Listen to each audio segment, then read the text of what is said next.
Bien, on va reprendre nos travaux après la pause méridienne et avec un focus. Nous avons eu un focus ce matin sur la question de la recherche et des expositions, un focus cette fois sur la question de la place de la recherche dans le projet scientifique et culturel, mais je ne vais pas déflorer d'emblée le sujet par son titre.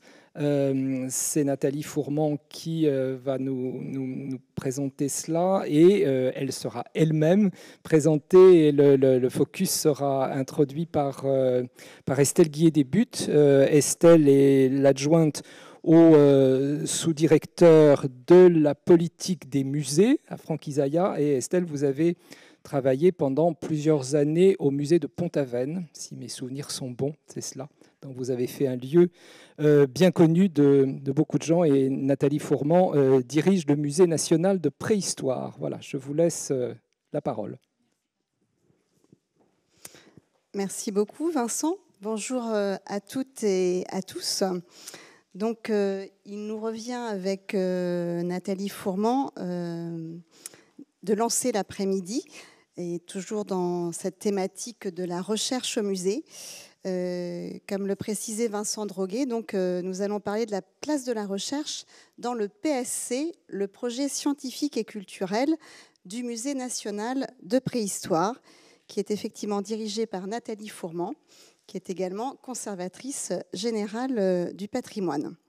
Alors, permettez-moi de rappeler, parce que peut-être que Nathalie n'oserait pas elle-même, le musée de la préhistoire, c'est sans doute le plus grand musée au monde par le nombre de collections conservées, puisqu'on parle de 7 millions d'items, ce qui n'est pas rien.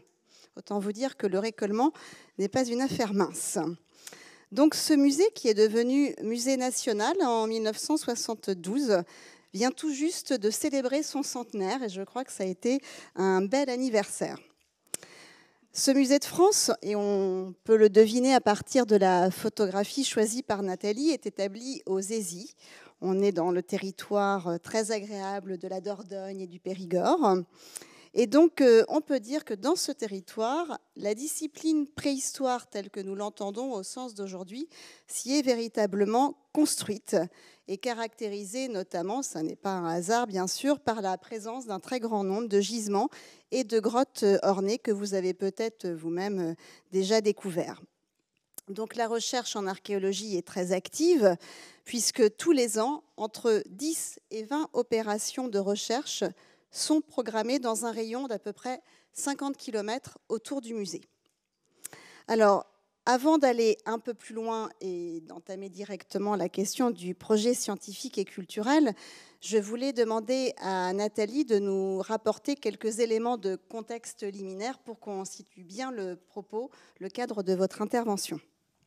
Merci Estelle et merci à tous. Merci aux organisateurs de ce séminaire et merci de m'avoir invité à présenter ce PSC. Donc pour répondre à la suggestion d'Estelle, effectivement, la recherche est vraiment dans l'ADN, on pourrait dire, de l'établissement puisqu'elle est le moteur, l'origine historique du musée. Sans refaire un très long historique, rappelons que son fondateur est Denis Perroni, un véritable pionnier de la préhistoire moderne. Dans cette préhistoire qui, au début du XXe siècle, n'est encore malgré tout qu'à ses débuts, puisque c'est une discipline qui naît au cours de la deuxième moitié du XIXe siècle. Il va fouiller, après ses premiers prédécesseurs, donc, que sont Henri Christie, Édouard Lartet notamment, des gisements qui sont les gisements fondateurs de la discipline. Ces gisements dits éponymes du Moustier, de la Micoque, de Logerie Haute, Logerie Basse, la Madeleine, et qui, donc on le voit pour le Moustier ou la Madeleine, ont donné le nom à des cultures de la préhistoire, Mousteria magdalénien. Et en réalité, l'intention de créer le musée là vient de la nécessité, qui lui semblait vraiment forte, de continuer à maintenir ce lien entre la Vézère elle-même, les gisements qui s'y trouvent, les collections qui en sortent, et le musée qu'il souhaite fonder justement, pour reprendre ces termes, afin de toujours les rendre accessibles pour le savant et le profane.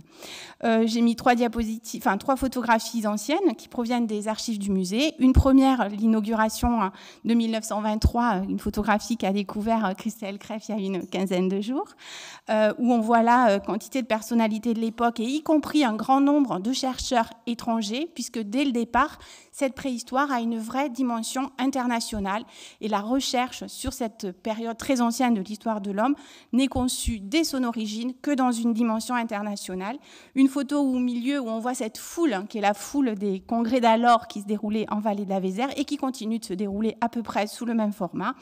Et cette première salle de 1923, dans laquelle, là, Denis Perroni s'adresse aux profanes et reparle de ce qu'est l'homme ancien, tel qu'on le concevait bien sûr à cette époque. La recherche en préhistoire, elle continue d'être vraiment dans la vie du musée. Au cours des années 50-60, le musée n'était pas encore rattaché donc à la direction des musées de France. Il devient national, comme vous l'avez rappelé, Estelle, qu'en 1972. Et on parle d'un musée laboratoire de recherche et son directeur est un directeur du CNRS. Là, il y a encore une histoire complexe des collections qu'on s'attache à mieux comprendre. En 1979, une petite anecdote intéressante, enfin c'est pas une anecdote justement, lors de cette inscription de la vallée de la Vézère, de ces grottes ornées et gisements sur la liste du patrimoine mondial, les collections du musée sont dénombrées et le rôle fondamental de l'établissement en matière de recherche en préhistoire sont mentionnés dans l'argumentaire. C'est cette existence d'un musée au cœur d'une vallée qui fonde une recherche et une discipline qui est vraiment portée pour l'inscription du patrimoine mondial. Et là, c'est quelque chose qui a été un petit peu perdu de vue dans la mise à jour de la déclaration de valeur universelle exceptionnelle du bien. Mais voilà, on travaille à ce que ça soit repositionné. Merci Nathalie pour ces rappels. Donc, vous l'avez dit et on le comprend bien, le musée est en soi le creuset de la construction de cette discipline, la préhistoire, avec très tôt une vocation internationale. Et finalement, vous avez fait de l'écriture du projet scientifique et culturel une manière très efficace pour interroger la place de la recherche dans le musée. Celui du Musée national de la préhistoire, je me permets de le mentionner ici, a été validé après examen en commission scientifique des musées nationaux le 14 avril dernier, c'est tout récent. Et donc, on peut dire que dans le cas de votre écriture, vous n'en avez pas fait seulement un exercice réglementaire, une figure imposée, mais vous êtes allé finalement beaucoup plus loin et vous avez vu peut-être tout l'intérêt qu'il y avait là à écrire ce document, cette feuille de route partagée avec votre équipe et aussi avec tous ceux qui soutiennent l'activité du musée pour finalement bien poser ses missions à ce musée et aussi sa vocation très affirmée en matière de recherche. Alors, la problématique que vous aviez retenue, qui était en quelque sorte le titre du PSC, c'est une pratique courante que de donner une problématique. Il s'agissait d'enjeux multiples et croisés. Alors, est-ce que vous pouvez nous préciser d'emblée, pour en venir tout de suite au sujet de la recherche et cette donnée rapportée dans le PSC, combien de chercheurs vous pouvez accueillir chaque année dans votre établissement et aussi quel est leur profil et comment ils s'intègrent finalement dans le quotidien du musée? En tout cas, j'ai compris à la lecture du PSC que c'était plutôt une donnée en augmentation. Exactement. Et cette donnée en augmentation, on a analysé ça dans le cadre du PSC, en effet. On voit qu'elle est donc en augmentation forte depuis à peu près les années 80 et jusque dans ces derniers temps, et qu'elle est en réalité assez parallèle à l'accroissement des collections. Il y a donc là certainement un lien de cause à effet assez fort. On voit bien cette courbe fameuse du MNP, enfin au moins pour nos collègues du SMF, où on voit cette courbe exponentielle de l'accroissement des collections, à laquelle fait écho celle de l'évolution du nombre de chercheurs.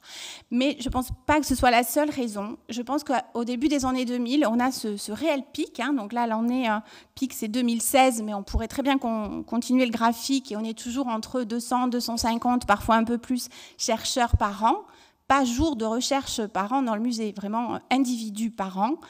Et c'est sans doute aussi un reflet d'une autre structuration de la recherche en préhistoire, puisque dans ces années 2015 jusqu'à l'actuel, on a vu notamment le pôle universitaire bordelais se structurer énormément pour ce qui concerne l'archéologie, notamment avec un LabEx, et on a vu aussi émerger de nouvelles problématiques de recherche intéressant la préhistoire, où les gisements phares de la discipline, j'ai cité le moustier, etc., étaient repris dans la lumière des problématiques les plus actuelles de la recherche, et cette reprise se fait systématiquement par un réexamen, nécessaire évidemment, des collections plus anciennes.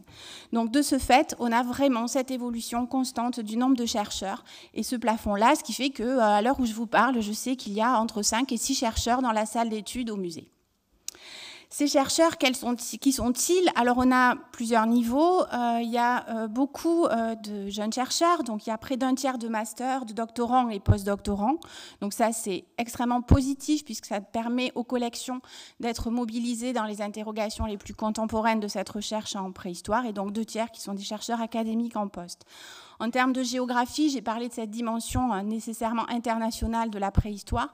Ça se voit de fait dans les chercheurs qui fréquentent l'établissement, puisqu'on a plus d'un quart des chercheurs qui sont non français, on va le dire comme ça, donc qui viennent beaucoup d'Union européenne, Espagne, Angleterre, Allemagne, un peu moins Italie. Il y avait beaucoup de chercheurs russes aussi, mais là, forcément, depuis 2-3 ans, c'est plus trop le cas. Et beaucoup d'Américains également. Et puis, au gré aussi des partenariats universitaires et des laboratoires qui peuvent se créer en lien avec les laboratoires naturellement partenaires du musée, on a actuellement des étudiants, post-doctorants chinois, etc.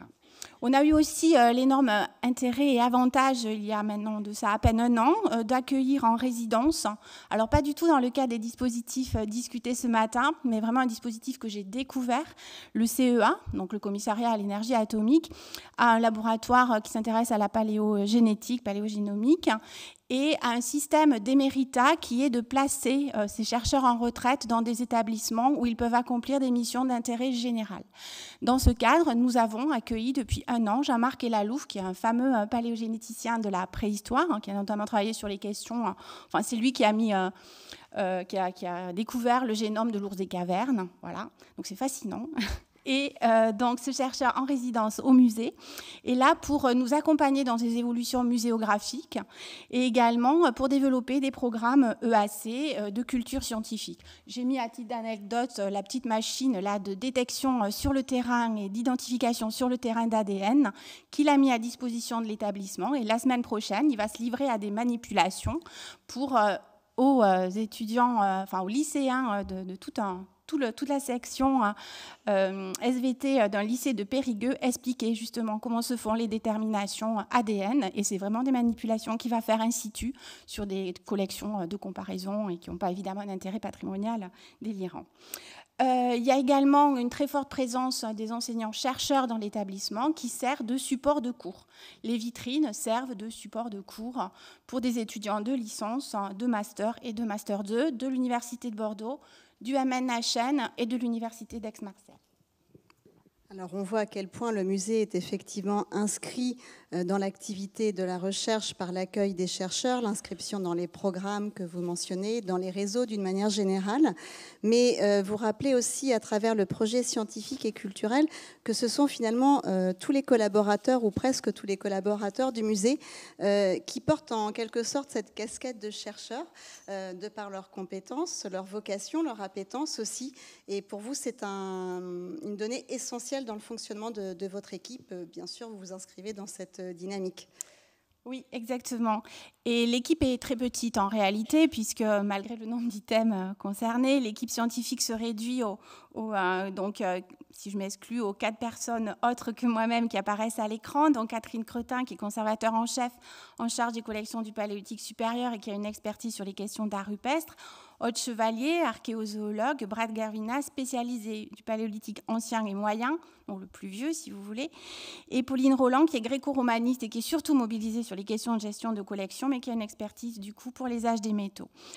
Et ces collaborateurs-là viennent en effet nourrir, de par leur intégration, tous sont intégrés à des UMR, viennent nourrir en réalité de leur expertise les liens que l'on est capable, c'est assez classique, je pense que ça existe dans un bon nombre d'établissements, avec les autres institutions de recherche. Je vois que les choses sont superposées. Donc, en réalité, on est passé, parce que ça, c'était un enjeu fort du PSC, on est passé d'un établissement qui recevait des chercheurs, on passe progressivement à un établissement qui est acteur de cette recherche. Parce que ces collaborateurs sont reconnus du monde scientifique, ils sont tous ils ont tous une thèse, et parce que quand ils s'emparent d'un projet, ils s'en emparent dans l'intérêt de l'établissement. Des exemples concrets vont suivre et vous verrez mieux ce que je veux dire là. Et pour revenir donc sur la problématique générale du PSC, on est en train de passer avec ce PSC d'une mise à disposition des collections à l'anticipation des propositions de l'établissement pour le musée, par le musée, à destination de la recherche. On passe de simples consultations-visites de chercheurs à des chercheurs qui vont vraiment être acteurs du musée et de ses programmations, et à une juxtaposition, d'où cet enjeu croisé du titre, à une juxtaposition des enjeux entre recherche, conservation, récollement, les choses étant anciennement assez segmentées, à une véritable intégration et croisement de ces enjeux. Je me permets de le rappeler ici, le projet scientifique et culturel, c'est un document, grosso modo, qui se structure en deux grandes séquences. Le bilan de la vie de l'établissement sur l'ensemble de son histoire, comme la vôtre depuis 100 ans. Et puis, c'est aussi ensuite une projection, et c'est surtout cela, finalement, comment s'orienter vers les années prochaines, faire en sorte que les objectifs et les moyens soient partagés et connus de chacun dans le quotidien du musée. Alors, justement, c'était la question sur laquelle nous souhaitions nous arrêter avec vous. Finalement, comment intégrer dans l'écriture du PSC, toujours en lien avec cette problématique de la recherche, les différentes missions de tous les jours. J'entends les questions d'inventaire, de récollement, d'accueil des publics, d'exposition, etc. J'en oublie certainement. Vous, Nathalie, vous avez revendiqué le terme de circuit court. Oui. Alors, est-ce que vous pouvez nous exposer votre circuit court? Alors, notre circuit court, c'était pour trouver un terme d'accroche pour rendre ce PSC, vous voyez, bien ancré dans la société contemporaine. Donc, ce circuit court, tel qu'on le conçoit, je dirais qu'on a commencé à faire du circuit court, un peu comme M. Jourdain, sans s'en apercevoir, et ensuite, on a retravaillé sur ça. Il est venu tout simplement, donc sur les deux diapositives qui suivent, enfin même un petit peu plus loin, en couleur bleue apparaît l'entrée en fait de la démarche et ensuite ce qu'elle a pu permet de décliner. Donc, dans le premier exemple que je prendrai, c'est celui des matières colorantes, où là, les porteurs du projet, donc Mathieu Lebon et ses collègues, Mathieu Lebon étant un maître de conférence du MNHN, avaient un projet d'ANR qu'ils appelait Color Source, qui était pour faire avancer nettement les questions d'identification, d'inventaire des sources des matières colorantes utilisées au Paléolithique, que ce soit dans les grottes ornées et surtout dans les habitats, puisque les matières colorantes, il y en a dans tous les sites paléolithiques. Ils sont venus au musée d'abord parce qu'ils savaient que Catherine Cretin et moi-même, on avait une certaine affection pour ce type de matière, et surtout parce qu'ils savaient qu'il y avait des collections complètement inexplorées. Et notre réaction, ça n'a pas été juste de leur dire oui, les collections, elles sont là, ça a été de leur dire d'accord, mais si on y va pour l'établissement aussi. Et ils ont vraiment accepté ce challenge et on ne peut que les en remercier, puisque du coup, ils ont vraiment partagé avec nous un grand nombre d'événements et d'actions, puisqu'on s'est rendu compte au fil des discussions qu'eux-mêmes avaient besoin d'établir une nomenclature précise pour ces matières très spécifiques, sans rentrer dans les détails. On parle communément d'ocre, mais l'ocre, ça n'existe pas, c'est de l'hématite, c'est des différents types d'oxyde de fer. Et pour notre récollement, nous, on avait absolument besoin d'avoir une nomenclature précise et reconnue par les scientifiques. Donc, on les a très vite mobilisés sur le récollement, dans une approche interdisciplinaire, géologique, analyse des matériaux, etc. Et on a fait de la formation mutuelle, eux aux questions de récollement et aux enjeux du récollement dans les musées, et nous sur la détermination de ces collections qu'on était bien capable de mener sans l'appui d'experts. Donc voilà pour un premier exemple de circuit court, mais on ne s'est pas arrêté là, puisque du coup on les a mobilisés pour nous aider à sélectionner les pièces que nous avons présentées dans l'exposition Oxydes, couleurs et métaux qui a eu lieu, qui a démarré il y a 1 an et qui s'est terminée au mois de mai dernier. Et ils ont été investis dans tous les éléments de valorisation auprès des publics, donc ateliers EAC, conférences, tables rondes, édition, évidemment celle du catalogue, et à terme édition évidemment du bilan de l'ANR dans lequel le musée intervient et continue d'intervenir sur les 2 ans qu'il reste encore.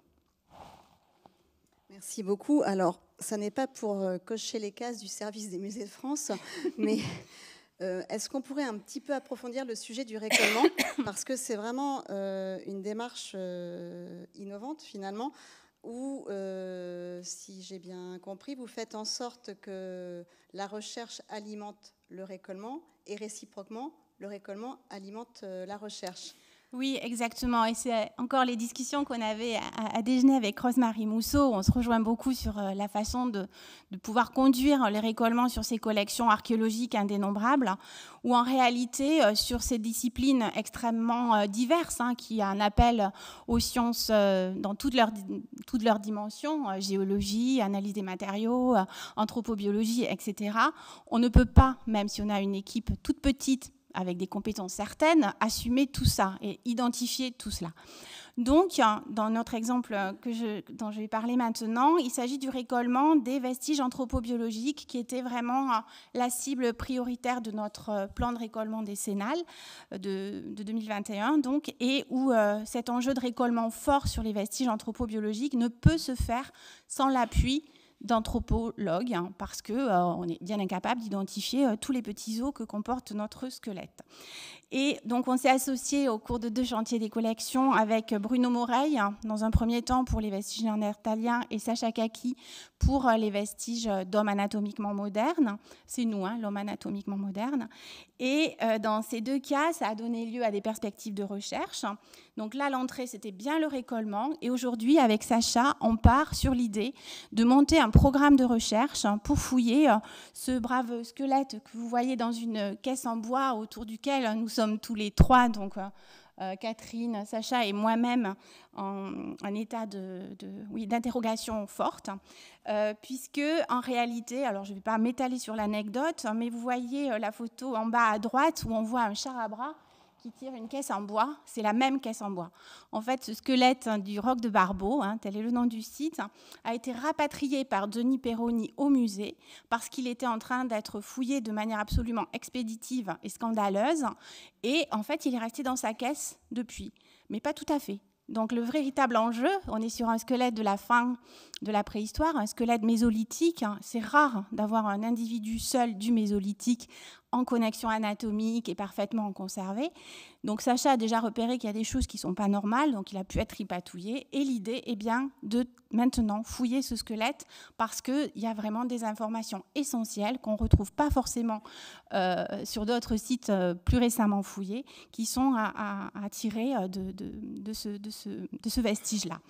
Et l'idée est aussi là de venir à terme nourrir, peut-être même que c'est des opérations qui auront lieu conjointement, c'est encore dans les discussions, de venir l'exposition de dans 2 ans sur les pratiques et les gestes funéraires au paléolithique et au mésolithique. Alors, en tant que chercheuse, vous êtes aussi très attachée au partage d'expériences.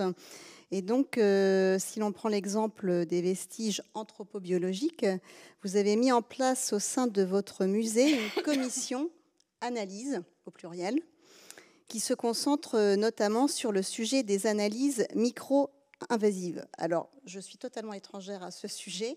Je ne sais pas si on a des spécialistes dans la salle, mais est-ce que vous pouvez un petit peu nous décrire ce qui se joue là à travers ce partage d'expérience? Alors, ce qui se joue là est absolument essentiel. Ça concerne évidemment, et je dirais que c'est autour des vestiges anthropobiologiques que vraiment la question se pose, avec les dimensions éthiques de surcroît qui vont avec, mais ça concerne en réalité tout élément du patrimoine archéologique qui, vous le savez, sont soumis à des analyses donc parfois non invasives, parfois micro-invasives, c'est-à-dire toutes petites, tout petit prélèvement, parfois un peu plus invasif.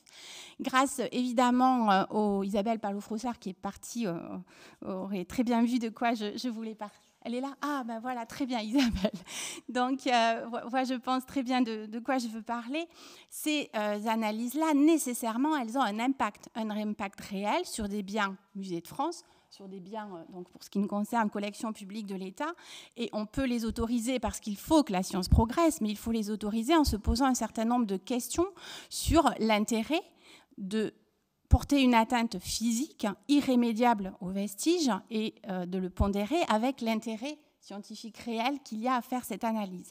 Or, c'est un lieu commun de le dire, mais les analyses micro-invasives n'ont fait que se développer au cours des 10-15 dernières années. Je les ai mis là un peu sous forme de nuages de mots. L'ADN est certainement la plus connue. Les zooms, c'est pour déterminer les espèces animales sur des vestiges dont on ne peut pas qualifier l'attribution facilement. Les isotopes sur les alimentations, la protéomique sur les analyses des protéines, là aussi un complément parfois très essentiel aux analyses ADN, les très connues datations, spectrométrie, CT scan, qui elles sont non invasives, mais peut-être pas.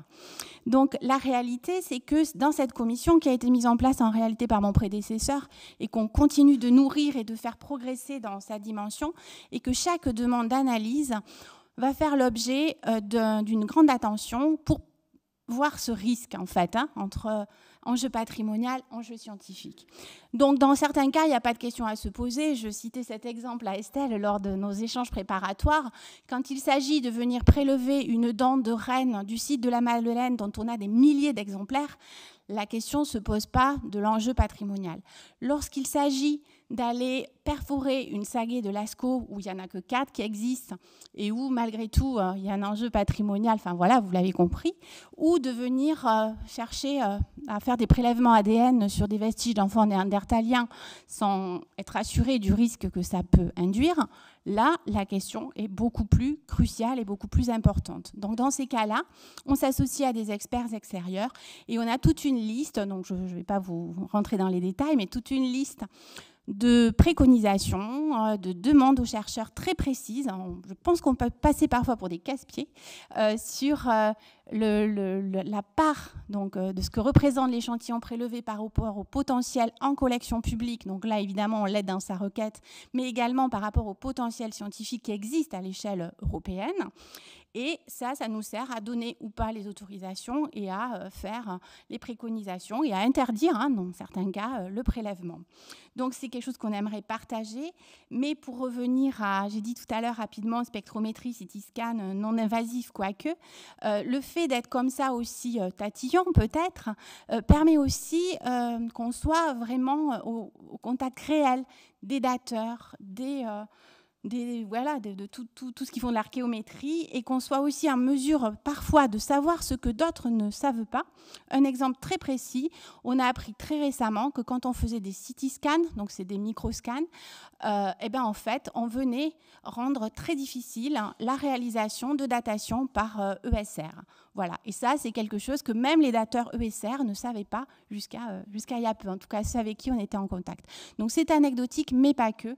Et donc là, il y a un vrai besoin de retour et de partage d'expériences, bien au-delà de notre seul et modeste établissement, de façon à avoir certainement un vrai dialogue collectif sur cet enjeu de la recherche en musée et ailleurs, sur ce patrimoine archéologique non renouvelable. Il y avait le circuit court et là, il y a le non renouvelable. Alors, vous me permettez de faire la transition de manière aisée vers la question des réseaux. Je dois dire que lorsque le service des musées de France instruit les projets scientifiques et culturels, il est particulièrement attentif à cette dimension d'un musée non isolé, mais vraiment intégré dans un réseau local, régional et au-delà. Et je voulais en venir avec vous, Nathalie, à la question du réseau international. Se pose finalement, et vous posez la question dans le PSC, de l'existence d'un réseau international de la préhistoire. Est-ce que le Musée national de la préhistoire pourrait être le chef de file de ce réseau international ? Et si telle n'était pas sa vocation, en tout cas, par quel biais pourrait-il s'en approcher ? Effectivement, là aussi on retrouve l'image de la poupée russe évoquée ce matin. Ces questions de préhistoire, elles se conçoivent effectivement à des échelles territoriales, des échelles nationales, des échelles internationales. On aimerait aussi pouvoir arriver à fédérer un réseau des musées de préhistoire déjà à l'échelle de la France, ça serait pas mal, notamment pour ces questions d'analyse invasive, où on est souvent sollicité comme ça de directeur à directeur pour les aider à répondre eux aussi aux demandes qui leur parviennent. Et au niveau international, donc je prendrai juste un exemple, parce qu'on est partenaire de différents réseaux existants, que ce soit au niveau européen notamment. Là, je prendrai l'exemple de celui pour lequel on est vraiment, encore une fois, acteur et pas juste un nom sur la liste des partenaires là. Donc le réseau, je voudrais parler du projet de l'IRN Ramsa qui vient et qui, donc les IRN c'est des International Research Network et qui vient après une ANR qui était Cosmoar. Les deux sont portés par Mélanie Duval de l'Université de Savoie-Mont-Blanc et c'est un réseau très intéressant parce que l'entrée c'est réseau international. Mais l'entrée, c'est la question, en fait, de la façon dont on s'approprie les questions autour des sites d'art rupestre ou pariétaux, mais dans toutes leurs dimensions. Leur dimension territoriale, leur dimension de conservation, et là où vraiment le musée est porteur d'un workshop, et donc du coup de toutes les réflexions préparatoires qui vont avant et qui iront après ce workshop qui aura lieu en 2024, sur la question de comment présenter les sites d'art rupestre qui sont tellement liés au paysage dans un musée.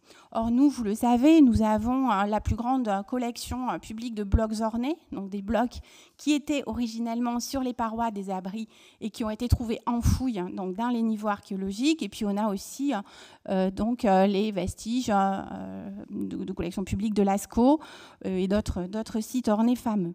Et donc, ce workshop aura bien pour but d'aborder de manière très pragmatique et très concrète ces enjeux de conservation, de recherche et de transmission, surtout, de ces données de l'art rupestre. Et là où c'est intéressant, c'est que ce n'est pas juste nous qui allons présenter tout ce qu'on fait de bien ou de pas bien aux collègues des pays d'Afrique du Sud, donc Namibie, Botswana et Afrique du Sud elle-même, mais bien eux aussi qui vont revenir avec leur retour d'expérience, puisqu'il y a eu depuis des années dans ces pays, avec les complexités sociales, ethniques qu'on y connaît, des vrais travaux et des vraies avancées sur les intégrations de ces enjeux de conservation et de valorisation auprès des populations. Donc évidemment, ce n'est pas calcable sur la vallée de la Vézère, mais ça aide quand même à voir grand et à ouvrir un peu le musée à l'international, dans aussi une perspective de venir mieux le positionner au sein de son propre territoire. Alors, en quelques mots seulement, on sait que le projet scientifique et culturel a aussi pour vocation d'aborder ce qui résiste. L'écriture du PSC n'est pas un long fleuve tranquille et on va aussi souligner les points d'achoppement. Vous faites état de la découverte d'archives exceptionnelles au sein de l'établissement. Et pourtant, il y a une forme de résistance, puisque comment s'emparer de ces archives, comment les étudier, dans la mesure où, on le sait, très souvent, il n'y a pas forcément d'archivistes dans les équipes muséales. Effectivement, Estelle, là, c'est encore une forme de résistance, ou en tout cas un point en attente de développement dans nos perspectives au musée, puisque même quand le PSC a été écrit et fini, donc en gros dans les derniers jours le début du mois de mars, on a en réalité même à ce moment-là, sous-estimer les archives exceptionnelles qui étaient celles de l'établissement. Puisqu'on a des grandes quantités de photographies, notamment plusieurs centaines de plaques de verre, on a des archives qui sont celles du musée, mais étant celles du musée, elles sont aussi celles de la discipline, c'est là où ça devient compliqué, et de surcroît, il y a des fonds qui sont arrivés en même temps que les collections acquises. Or, ces fonds de préhistoriens, puisque les préhistoriens ont, au fil du temps, construit leur propre doctrine, leurs propres interrogations scientifiques, leurs propres problématiques sur celles de leurs prédécesseurs, on a, comme dans d'autres cas des sciences d'ailleurs, des fonds imbriqués. Un exemple typique, le fonds Pal qui arrive avec la collection Pal. Dedans, il contient le fonds Breuil, qui lui-même contient des fonds encore plus anciens du 19e siècle. Et tout ça est vraiment d'une complexité terrible. Et en réalité, cette complexité, au fur et à mesure qu'on avance, on en prend pas encore la dimension. puisque, alors j'ai beaucoup aimé l'image des cartons ce matin, mais en réalité, nous, on aimerait déjà qu'il y ait des choses dans les cartons, parce qu'on a parfois trouvé ces archives dans des endroits où on ne les attendait absolument pas. Donc là, on a un peu l'impression d'être face à une montagne, et pour répondre à ça, donc on connaît évidemment certains spécialistes d'archives d'histoire de la discipline. Je peux citer Yann Potin, qui est venu faire une mission cet été au musée et qui a fait des bons toutes les demi-heures à la lumière de ce qu'on mettait à jour. Mais on a souhaité aussi, dans le cadre de ce centenaire, donner à comprendre qu'un musée, ce n'est pas seulement des collections, même s'il y en a déjà beaucoup, mais c'est aussi ces archives qui viennent documenter son histoire, et dans notre cas, celle de la discipline. Et vous avez là également une des vitrines actuellement installées au musée, dans le cadre du centenaire, où on a des manuscrits originaux, le journal de Perroni, des manuscrits d'articles, et on a aussi des articles inédits. Une dernière question, Nathalie, pour parler de la diffusion, de la recherche. Donc, vous incarnez la revue Paléo, oui. Revue de rang A, revue internationale qui paraît tous les ans, une fois par an. Et donc, c'est une revue qui est en pleine mutation et à laquelle vous souhaitez donner une dimension encore plus éthique. C'est ça, et j'ai été très attentive et vraiment, enfin voilà, j'ai beaucoup apprécié la table ronde de ce matin placée autour de la modération de Vincent Droguet, parce que je me suis vraiment reconnue dans tout ce qui pouvait être évoqué ce matin, notamment sur cette question difficile à laquelle on doit répondre aujourd'hui entre édition papier, choix numérique, sciences ouvertes. Voilà, donc on est vraiment complètement concordant avec tous les échanges de ce matin. Vous l'avez dit, Paléo, donc c'est un périodique annuel et un hors-série en général annuel aussi. Et le musée porte aussi évidemment d'autres ouvrages, les catalogues d'exposition notamment, mais pas seulement.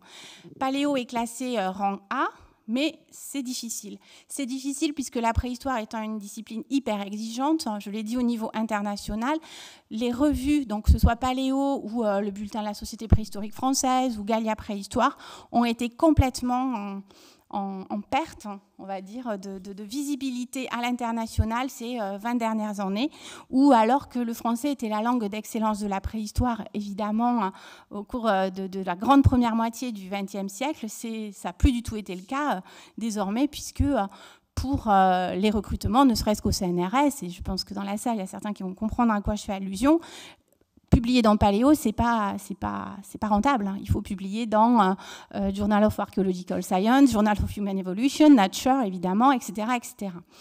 Donc ça, c'est vraiment une interrogation. Et quand je suis arrivée à la direction du musée, je m'interrogeais vraiment sur quoi faire de Paléo.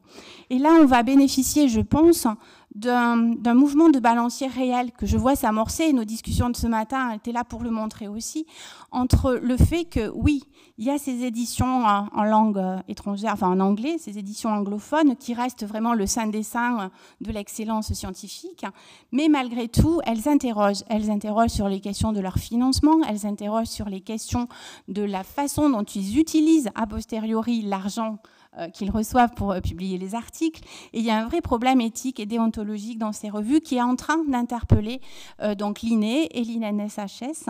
Et si bien que Paléo, qui pouvait paraître ringarde, est en train de bénéficier d'un certain regain d'intérêt parce que c'est une revue éthique, effectivement, parce que c'est une revue à comité de rédaction, comité de lecture, jugement par les pairs, gratuite. Enfin, on ne demande pas d'argent aux chercheurs pour publier dans Paléo, ça va de soi.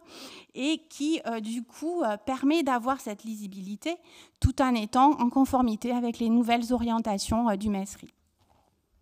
Merci Nathalie pour nous avoir présenté tous ces aspects de la recherche qui irriguent le quotidien du musée et qui donc sont très présents dans votre PSC. J'invite chacun d'ailleurs à en prendre connaissance. Le projet scientifique et culturel est un document public.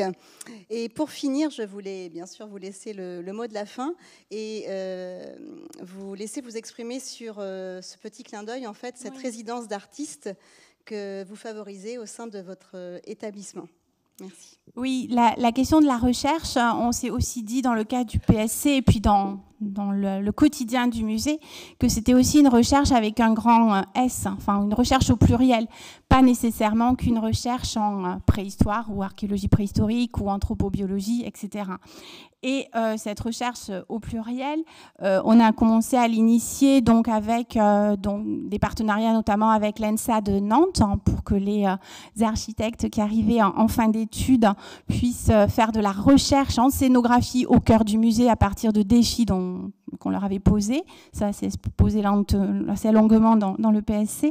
Mais on a aussi répondu très favorablement à une proposition de résidence d'artistes, celle d'Aurélien Mauplot, qui n'est pas une résidence, comme je le dis souvent, prétexte, sur le motif que la préhistoire ayant inspiré les grands noms de l'art contemporain, moi je suis artiste et la préhistoire m'inspire aussi. C'est pas du tout ça son approche. Son approche, c'est vraiment une approche de résidence de recherche où il veut être au contact des chercheurs du musée. Donc on est bien de nouveau dans ces enjeux croisés et intégrés. Rencontrer... voilà, il sait qu'on a 200 chercheurs qui passent et ça l'intéresse de discuter avec tous les chercheurs qui passent, ou presque, de façon à nourrir sa propre création. Et là aussi, tel qu'on le conçoit dans le PSC, il y a nécessairement cette dimension de transmission et de valorisation auprès des publics. Donc Aurélien va dans les classes des ASI et d'ailleurs pour présenter son projet et fait venir du coup les classes au musée, non pas par la seule entrée préhistoire, mais bien par celle de la création contemporaine. Donc cette dimension de recherche au pluriel, c'est aussi un sujet qui nous intéresse. Merci beaucoup.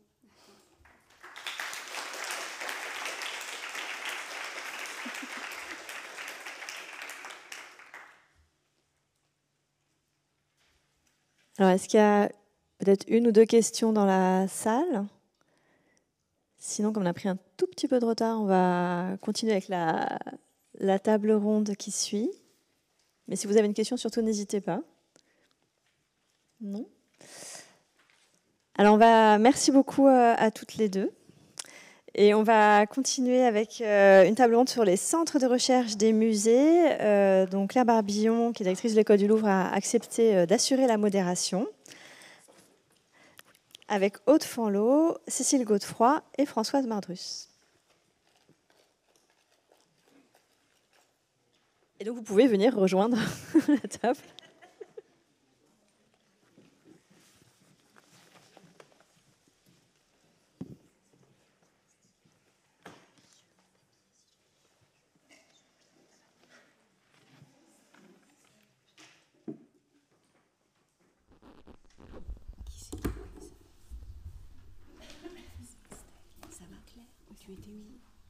Bonjour à toutes et à tous. Je suis très heureuse évidemment qu'on m'ait confié la modération de cette table ronde. Pourquoi moi? Probablement parce que, comme chacun sait, l'École du Louvre est l'école des musées dans laquelle la première thèse a été soutenue en 1886. C'était sur une question juridique égyptienne du statut des femmes. Donc je suis assez contente de le dire. 1886, première thèse. Et puis, l'année dernière, nous avons ouvert notre centre de recherche qui a comme vocation de fédérer les recherches de nos 70 élèves de 3e cycle, avec un petit soutien aussi à nos étudiants de master, qui sont nombreux, comme vous savez, 220 en M1, 200 en M2. Bref, un centre de recherche petit mais valeureux, avec seulement 4 chercheurs permanents, mais des chercheurs associés, en particulier des conservateurs HDR qui nous accompagnent dans différents domaines. Et l'école, c'est vraiment la maison de tous les musées du territoire, dans laquelle peuvent se croiser un certain nombre de perspectives, et qui est également une école très partenariale du point de vue de la recherche. Très partenariale, ça veut dire quoi? Ça veut à la fois dire que notre 3e cycle n'est pas un doctorat, mais un diplôme d'établissement, et que par conséquent, eh bien, nous cherchons à multiplier les partenariats. Il y en a actuellement une petite trentaine avec des universités françaises et étrangères pour créer des co-encadrements doctoraux sur mesure pour nos étudiants.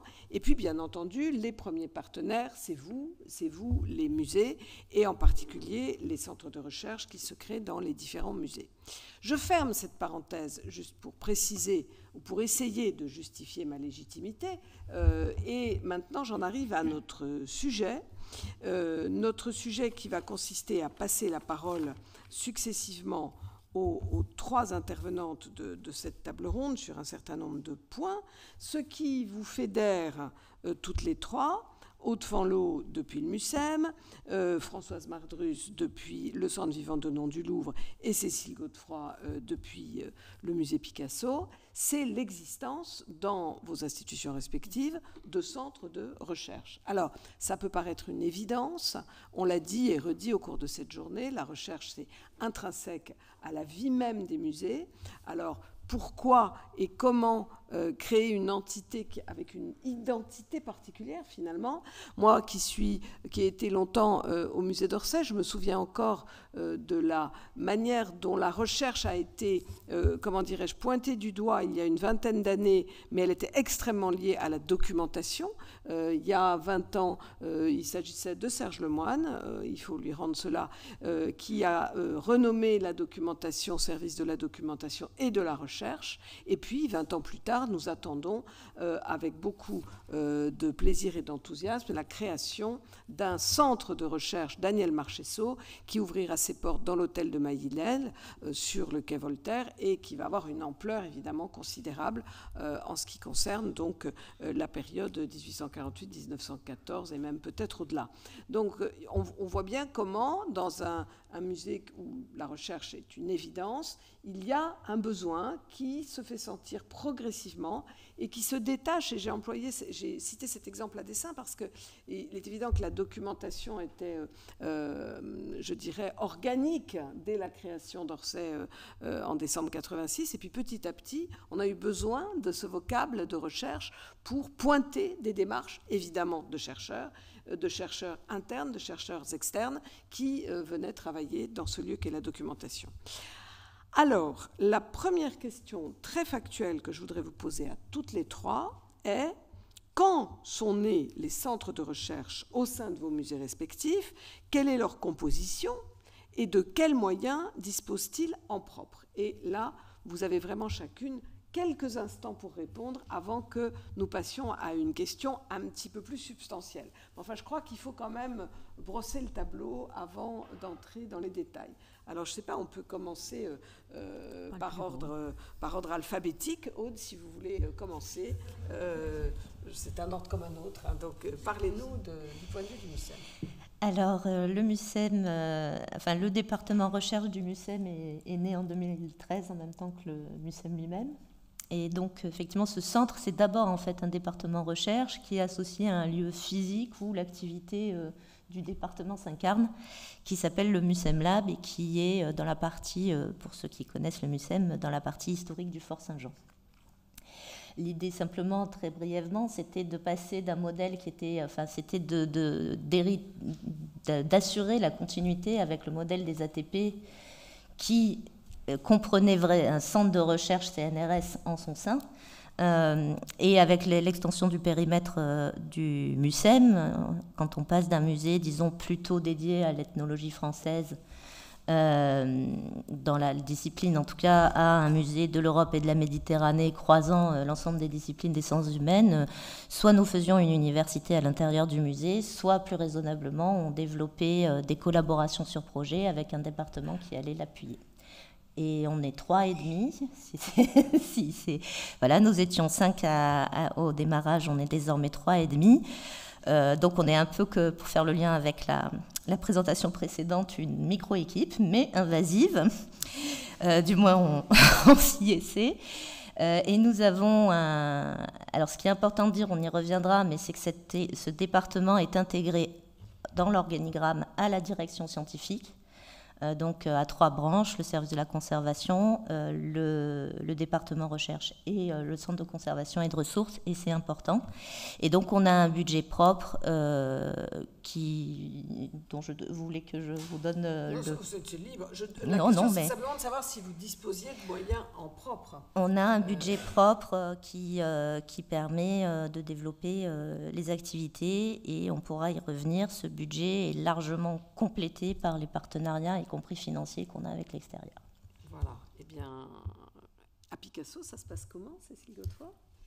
Alors, au musée Picasso, la situation est un peu différente puisque le centre d'études Picasso est en cours de création. Donc, aujourd'hui, je vous parlerai plutôt des intentions ou des projections que des réalisations et d'une organisation en propre, puisqu'elle est encore en cours de constitution et de réflexion-validation, même si quelques étapes sont toutes proches. Donc, juste un mot sur le fait que ce centre est inscrit au PSC depuis 2014 et a été reconduit par la nouvelle présidence, donc arrivée en 2021, donc Cécile Debray, comme un projet prioritaire et structurant, et qui doit en effet ouvrir. Nous y travaillons tous fortement en fin d'année 2023 pour la partie numérique, ou en tout cas une première version de l'appareil numérique, et en propre en cours d'année 2024.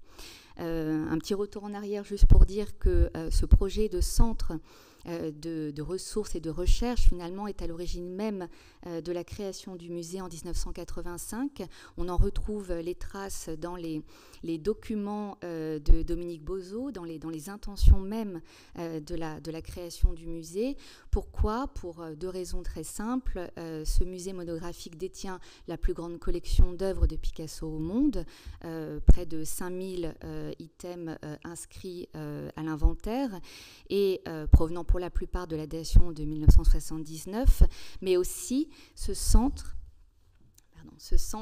le musée détient les archives privées de l'artiste qui ont été remises par les héritiers par don manuel en 1992. Des archives absolument exceptionnelles qui sont constituées de 200 à 300 000 items et qui constituent là aussi un fonds absolument remarquable pour étudier, comprendre l'œuvre de Picasso. Donc là aussi, ce centre est d'une certaine manière au cœur des activités du musée dès son origine. Il ne lui manque plus, et là je mets des guillemets, qu'à être concrétisé par des moyens dont je parlerai sans doute un peu plus tard. Merci. Et enfin, au Louvre, un cas un peu différent. Merci, chère Claire. Oui, un cas un petit peu différent. Enfin, moi, ce qui m'intéresse en vous écoutant et en vous mettant en effet en perspective, c'est que l'année 2013 semble avoir été une année en effet un petit peu charnière et elle correspond pour nous très clairement à une réflexion, et comme vous le savez évidemment, les différentes étapes qui correspondent à des changements de gouvernance sont aussi des moments de réflexion.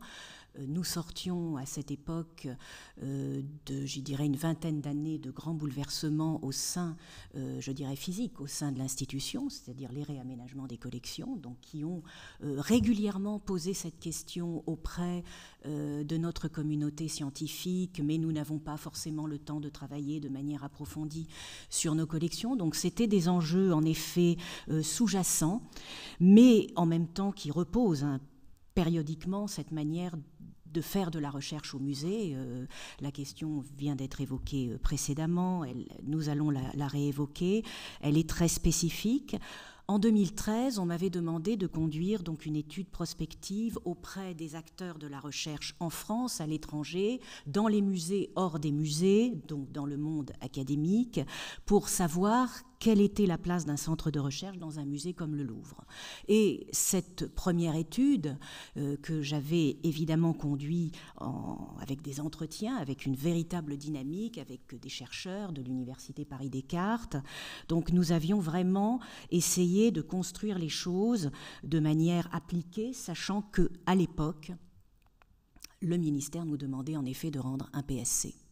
Donc il fallait, dans le projet que Cécile vient d'évoquer, projet structurant, que la recherche apparaisse en effet comme un projet structurant. Ce qui a abouti, c'est la création en 2014 d'une direction de la recherche et des collections qui mutualisait les moyens de la recherche et en même temps la préfiguration d'un centre de recherche du Louvre et de son histoire, qui devint en 2016 le centre Dominique Vivant-Denon, dont évidemment j'ai eu la charge, mais en même temps il fallait complètement le concevoir en complémentarité, ça a été un de mes objectifs prioritaires, en complémentarité avec l'action des départements et leurs différents champs de recherche sur lesquels on reviendra évidemment dans les autres questions. Alors, ce centre Dominique Vivant-Denon, nous sommes parvenus à une petite équipe autour de 11 personnes, ce qui n'est pas peu en effet, mais en même temps une équipe qui était vraiment essentiellement un remodelage lié à des réorganisations successives et sur lequel on a essayé d'impulser des axes de recherche autour de l'architecture, de la muséographie, de la gouvernance des établissements, donc tout ce qui concerne aussi les enjeux des sciences humaines et sociales et l'étude des publics, puisque vous savez que nous avons au sein du musée un observatoire des publics et des études prospectives en lien avec le département du ministère de la Culture. Donc, cette complémentarité, on l'a vraiment mis en évidence avec des actions également de programmation. En 2023, donc je dirais 2013-2023, 10 ans plus tard, c'est la création de la direction des études muséales et de l'appui à la recherche, qui est créée en janvier 2023 dans le cadre de la réorganisation souhaitée par Laurence Descartes. Donc, Laurence Descartes, comme vous le savez tous, vient du musée d'Orsay, donc je pense aussi que ce parcours recherche associé à qu'est-ce que la recherche dans un musée est quelque chose aussi qui la préoccupe, mais en même temps, elle se trouve confrontée à une dimension, une échelle qu'elle n'a pas encore mesurée. Je vous garantis qu'aujourd'hui, évidemment, elle l'a beaucoup plus en tête.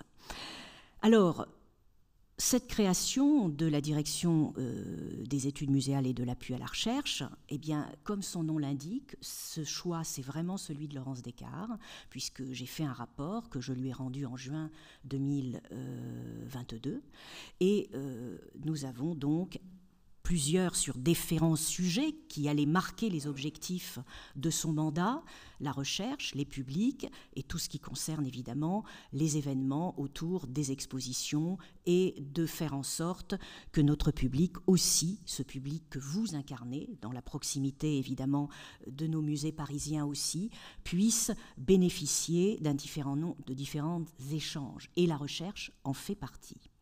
Alors, l'objectif de cette nouvelle direction, c'est quand même le renforcement de la politique de la recherche à l'international. C'est quand même clairement l'objectif qui m'est demandé.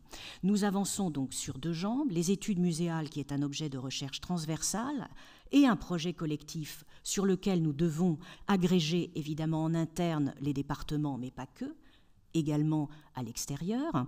Et l'appui à la recherche, c'est en effet, et ça c'est une demande insistante, l'aide à la diffusion et à la valorisation des projets des départements, et ne l'oublions pas, 9 départements de collection et le petit musée de la Croix, qui existe et sur lequel évidemment il y a des enjeux qui sont parfois différents, mais depuis 2005 c'est un enjeu pour nous important. Alors, cette nouvelle direction, elle comporte 3 services et une unité. Je vous le dis simplement parce que je pense que c'est quand même intéressant et on en rediscutera. Un service d'appui à la recherche, un service d'études et de documentation, un service de l'histoire du Louvre, donc la dimension patrimoniale et réflexive, elle est maintenue. Ce sont notamment tout ce qui concerne aussi les collections archéologiques, des fouilles notamment liées au Grand Louvre, mais qui sont à l'échelle urbaine extrêmement importantes, et une unité de programmation des études muséales, puisque nous renforçons considérablement notre programmation tout public, mais aussi, évidemment, à l'intention des chercheurs. Voilà. Bon, vous avez chacune été un peu plus loin que je n'imaginais dans la réponse à ma question. Donc, on va peut-être aborder le deuxième point en évitant les répétitions. Mais il y a une chose qui me semble fondamentale quand je vous entends toutes les trois, c'est de réfléchir en termes de centre et de périphérie. Finalement, vous avez toutes les trois, au moment où vous en êtes de vos centres de recherche, parlé de vos membres permanents. 11 membres, dis-tu Françoise, 3 membres et demi, quelques membres à venir. Bon, tout ça c'est très bien, mais on sait que la recherche ne se limite pas à ces personnes fondamentales qui sont véritablement au cœur du dispositif. Alors j'ai envie de vous dire, qui fait de la recherche dans vos musées, en partenaire externe, en partenaire interne? Comment est-ce que vous articulez tout ça, finalement? Donc c'est toujours moi par ordre alphabétique. Alors peut-être oui, il faut revenir sur les choix qui sont faits. Quand j'ai parlé de 3 personnes et demie, c'est 3 personnes et demie permanentes qui organisent en fait l'environnement de recherche favorable à l'immersion de chercheurs et au développement de recherche dans l'établissement, avec des chercheurs qui, eux, sont sur des contrats ou des résidences temporaires, mais longs, de 1 an, 2 ans, 3 ans, mais qui tournent. Peut-être pour vous répondre, Claire, la première des choses, et c'est en écho aussi à ce qui vient d'être dit, on ne peut pas tout faire, surtout avec la taille critique que l'on a. Donc, le choix était de quelle position on va aborder on va adopter pour être complémentaire de la recherche qui se fait au musée par les équipes scientifiques de conservation et du centre de conservation et de ressources. Comment être complémentaire et d'autre part comment être intégré, c'est-à-dire vraiment que les activités de recherche et les chercheurs qu'on mobilise puissent travailler sur des formes de recherche appliquées. Donc, si la question est celle des équipes déjà de recherche qui sont à l'intérieur du musée et du ciblage des chercheurs et des moyens de faire venir ces chercheurs, on peut peut-être, d'une manière assez pratique, lister des choses. Il y a effectivement la recherche en muséologie, celle qui fait du musée un objet d'étude en lui-même. Ça va recouvrir les recherches liées à l'Observatoire des publics, les recherches qualitatives, les évaluations qualitatives d'exposition, la mise en place et l'évaluation des dispositifs de participation, etc. Donc, on a des chercheurs... Le profil, souvent, c'est plutôt des doctorats CIFRE, de jeunes doctorants qui vont travailler là-dessus, ou alors des contrats temporaires qu'on peut confier à des extérieurs pour tel ou tel rapport sur une activité. Après, il y a évidemment l'énorme morceau qui est la recherche qui prend comme objet les collections et les archives du musée. Alors, de ce point de vue, le moteur de la recherche sur ce plan-là, c'est les équipes scientifiques du musée, les équipes permanentes, les conservateurs et, encore une fois, l'équipe du CCR. Donc, de ce côté-là, on peut avoir du renfort par des chercheurs qui vont venir par différents dispositifs, depuis des spécialités scientifiques que l'on n'a pas en interne. On a parlé ce matin des dispositifs proposés, des délégations proposées par le MESR. Et donc, par exemple, nous avons eu la chance d'avoir encore Dominique Frère, qui est archéologue et qui va venir travailler sur nos collections de faisselles avec une approche archéologique que nous n'avons pas en interne. Mais disons que sur ce plan-là, le sentiment que j'ai, c'est que le département en recherche n'est pas en soi une plus-value énorme. La plus-value qu'on peut apporter, c'est une certaine forme de prosélytisme, c'est-à-dire attirer au maximum l'attention sur nos collections dans le monde académique, rappeler leur importance, leur qualité, tout ce que le musée peut offrir comme ressources pour attirer à nous des chercheurs. Et après, la passation, d'une certaine manière, se fait directement avec les équipes scientifiques qui prennent en charge la recherche sur les collections et sur leur histoire ou sur leur matérialité, etc. Donc, pour en arriver au cœur du sujet, la position que nous avons eue comme plus-value vraiment forte du département recherche au sein de cette équipe scientifique, c'était de développer ce qui, pour nous, est le positionnement, la nature d'un musée comme le MUCEM, c'est-à-dire d'être un musée de société. Et c'était donc pouvoir faire venir à nous des chercheurs dans différentes disciplines de sciences humaines, très larges, c'est de l'histoire, c'est de l'anthropologie, c'est de la sociologie, et que ces chercheurs, qui ne sont pas au départ, enfin très souvent, qui ne font pas des études sur les musées ou sur le patrimoine, mais qui sont des chercheurs qui connaissent des terrains, qui pratiquent des terrains sur l'ensemble du bassin méditerranéen avec les compétences de connaissance de ce terrain, les compétences linguistiques, etc., qui travaillent sur des sujets de société tout à fait contemporains au sein de ce bassin méditerranéen, et comment leur perception, leur analyse des gens aux enjeux de société sur ce bassin peut se transcrire ensuite en termes de collections, de nouvelles collections ou de relecture des collections existantes et d'extension des collections, en particulier par le dispositif dit des enquêtes collectes, donc d'acquisition sur le terrain d'objets de documentation liés à des terrains de recherche et d'observation.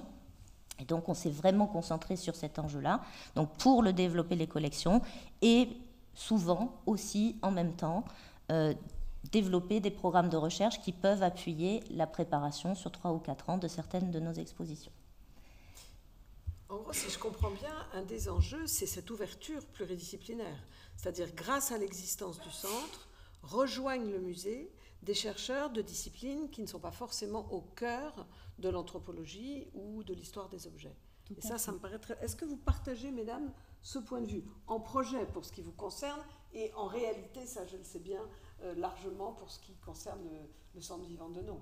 Mais peut-être dites-nous un mot de ce que vous prévoyez de ce point de vue-là. Oui, tout à fait. L'idée, c'est déjà avec la constitution prochaine de ce centre d'études, c'est de structurer et de valoriser la recherche qui est faite au musée, donc par les équipes en propre, puisque la recherche est bien sûr partout présente au musée. Elle est portée par les équipes scientifiques, les conservateurs, les chargés de fonds, les chargés de recherche, les chargés responsables de la bibliothèque, de la documentation, et qui sont parfois eux-mêmes commissaires d'exposition, auteurs d'essais, contributeurs scientifiques sur de nombreux projets du musée et de ses hors-les-murs. Donc l'un des premiers objectifs du centre d'études, c'est déjà d'organiser, de mieux structurer peut-être la recherche, de venir en appui, et en premier lieu en appui de ce travail de recherche interne, et notamment avec tout un travail de numérisation de nos fonds et de nos ressources qui facilitera grandement le travail des équipes internes, mais c'est aussi bien sûr par ce même travail de numérisation des fonds et donc de facilitation d'accès en fait à nos ressources, de s'ouvrir à l'extérieur et de faire venir des chercheurs extérieurs, tous domaines confondus.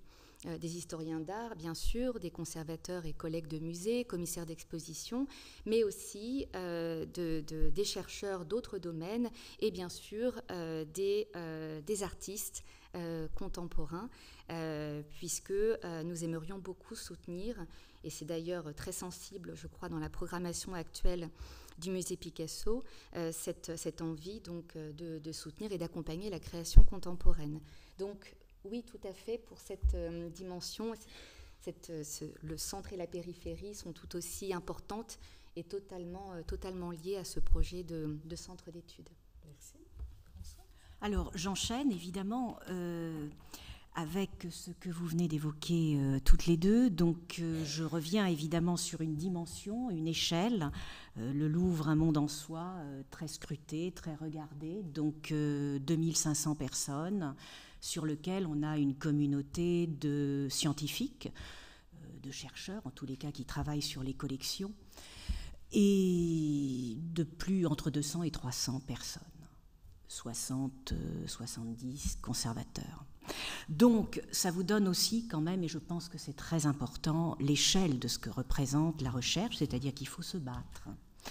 Il faut se battre pour pouvoir offrir cette visibilité. Et c'est la raison aussi pour laquelle cette direction, donc puisqu'on part du fait que le Centre Vivant Denon maintenant est partie prenante de cette nouvelle direction, pour l'instant c'est notre lieu qui vous accueille dans nos événements et ça en restera la marque parce qu'historiquement c'est quand même le premier directeur du musée.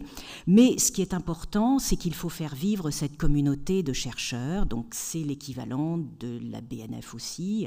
Ce sont ces grosses institutions publiques de l'État qui nécessitent aussi d'avoir une image, je ne dirais pas parfaite, mais qui soit quand même le reflet de ce que nous produisons de mieux aussi à l'échelle nationale et que nous puissions le faire partager à l'échelle nationale comme européenne et internationale. Et bien c'est là que ça devient un petit peu plus difficile, en effet, et c'est là que l'enjeu de notre direction va jouer. Parce que vous avez 9 départements qui vont se partager très clairement, moi je l'ai vu en faisant mon rapport, entre l'archéologie et l'histoire de l'art. Et vous n'avez absolument pas la même vision des choses. Ça a été très intéressant avec Estelle et vous pour la préhistoire, parce que là je me suis dit, je sens un discours que je connais, qui est très élaboré avec des laboratoires, avec véritablement des partenariats qui s'inscrivent sur la durée. Alors on peut citer quelques, évidemment, que ce soit pour nous l'étude des collections, mais aussi jusqu'au CNRS, bien sûr, et la FSP, la Fondation des sciences du patrimoine, qui joue un rôle aussi extrêmement important. Pour nous, le Collège de France, aussi dans le domaine de l'Antiquité, est très important.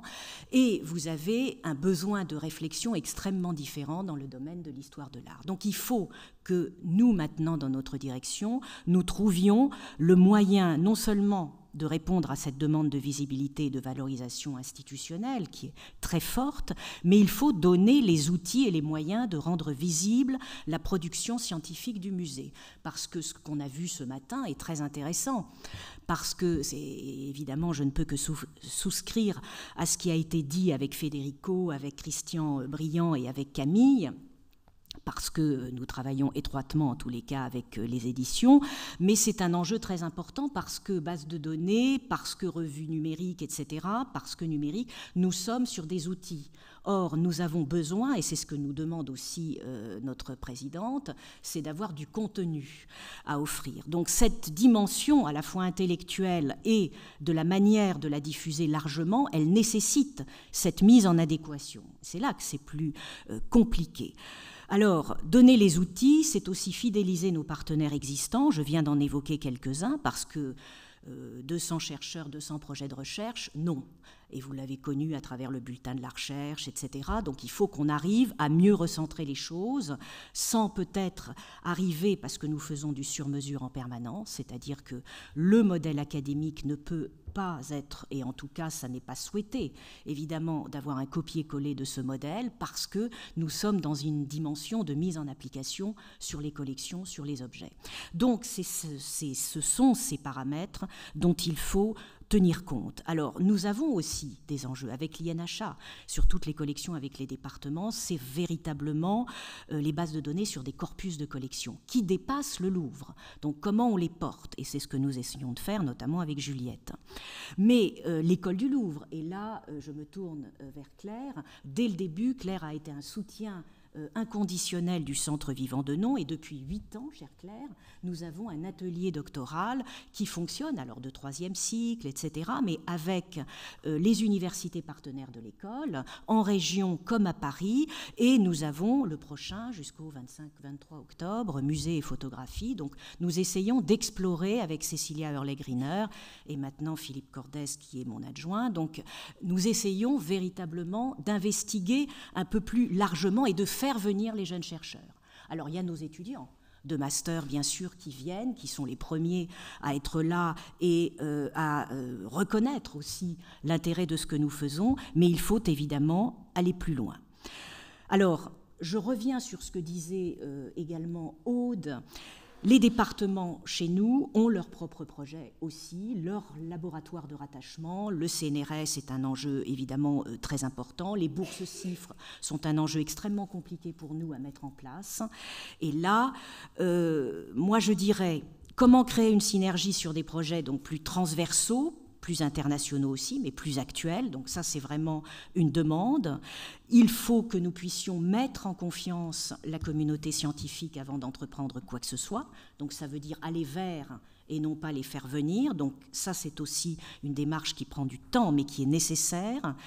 Et en même temps, on fait du sur-mesure. Donc ça a été évoqué ce matin, évidemment, sur les questions du numérique. Nous allons créer une plateforme numérique de la recherche, donc, qui va agréger tous les dispositifs numériques qui existent, du catalogue des bibliothèques jusqu'à les collections en ligne, évidemment, auxquelles vous avez tous accès, les bases de données, c'est-à-dire les liens avec Agora, mais aussi une bibliothèque virtuelle sonore et audiovisuelle, l'annuaire des chercheurs, qui est demandé depuis 10 ou 15 ans par les départements. Donc, voilà, on va essayer de concevoir ça dans les 3, 4, 5 ans qui viennent.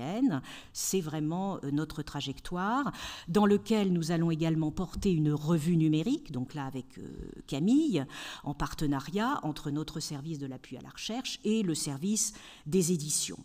Donc il s'agit, et ça c'est un débat que nous avons avec les conservateurs, de parler de l'actualité de ce qui se fait au musée, de ne pas être dépassé, mais être plutôt dans l'information, pour que vous soyez en temps réel informés de ce que le Louvre fait. Lourde tâche.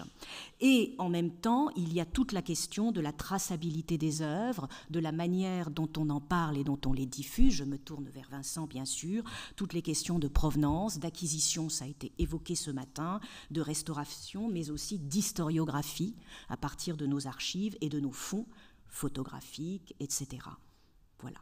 Et puis, le dernier élément, pardon, mais c'est la question pour nous cruciale de l'accueil des chercheurs. Parce que qui dit centre de recherche dit d'être ouvert, d'accueillir ce qui vient de l'extérieur, de pouvoir favoriser les échanges. Et pour moi, dès le début, le centre Dominique Vivant Denon, ça doit être un lieu d'échange. Aude est venue un soir il y a 3 semaines. On a discuté ensemble et c'était au hasard, mais c'était très intéressant parce qu'on a pu échanger avant cette table ronde. Donc, pour nous, c'est à la fois des projets d'aménagement, de réaménagement pour avoir un centre de ressources et de recherche cohérent dans les 5 ans qui viennent, d'avoir l'agrégation de fonds très importants, le fonds dont nous avons hérité, et merci encore du service des musées de France, sur les musées, fonds très importants historiquement. Le fonds, bien sûr, les fonds du Louvre que nous avons, les fonds sur l'histoire du Louvre également. Donc, on a là la matière de créer quelque chose, il faut s'en donner les moyens, et c'est le plus compliqué, c'est-à-dire comment mettre en adéquation le financier et le juridique pour essayer de dépasser, recherche de ressources bien sûr propres, mais aussi dépasser les freins qui existent, qui sont réels. Pardon, ça a été un peu long. Non, pas du tout. C'est absolument passionnant parce que finalement, ce qui ressort de vos 3 interventions, c'est qu'il y a à la fois une perspective locale et une perspective globale, je dirais, dans vos stratégies de recherche. C'est-à-dire qu'à la fois, l'objet reste évidemment au cœur de la recherche qui va être conduite, l'objet, l'archive, la documentation qui vous est confiée, et en même temps, on sent dans les 3 propos que vous tenez une volonté d'ouverture fondamentale. Alors, j'aurais envie d'ajouter une question qui, évidemment, venant de moi, ne vous étonnera pas. Quelle place avez-vous envie de donner à la toute jeune recherche ? Hein. La recherche, vous avez parlé de partenaires CNRS, vous avez parlé de chercheurs venus de loin, on pense évidemment à des chercheurs confirmés, mais comment finalement les centres de recherche des musées peuvent-ils contribuer à l'émergence, à l'éclosion de la toute jeune recherche? Alors, ça va dans la droite continuité de la question de l'accueil des chercheurs, puisque là, encore une fois, ce sont des petites échelles, mais précisément les dispositifs d'accueil de chercheurs qu'on a mis en place et qui sont des immersions longues, encore une fois, où les chercheurs sont intégrés au musée, sont dans les équipes scientifiques et y travaillent.